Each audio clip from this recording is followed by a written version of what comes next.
Hazrat Umar ibn al-Khattab, R.A. Bone, of the greatest leaders in Islamic history. His journey from fierce opponent to a devoted follower of Islam is truly inspiring.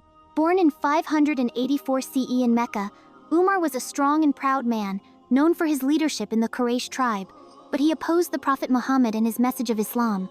One day, intent on confronting the Prophet, PBUH, Umar's heart changed.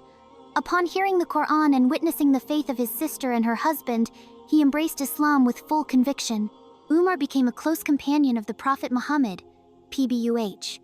His strength, wisdom, and unshakable faith were invaluable to the early Muslim community. After the passing of the Prophet, PBUH, Umar became the second caliph.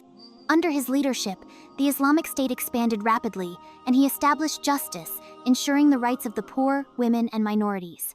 Despite his power, Umar was known for his humility.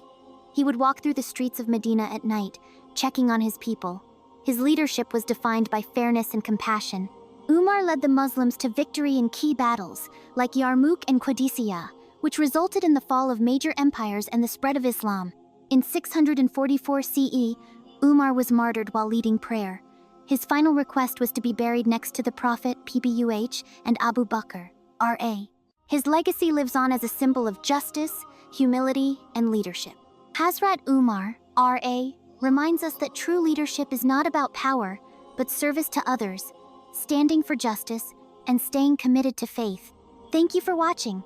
Like, share, and subscribe to learn more about the great figures of Islamic history.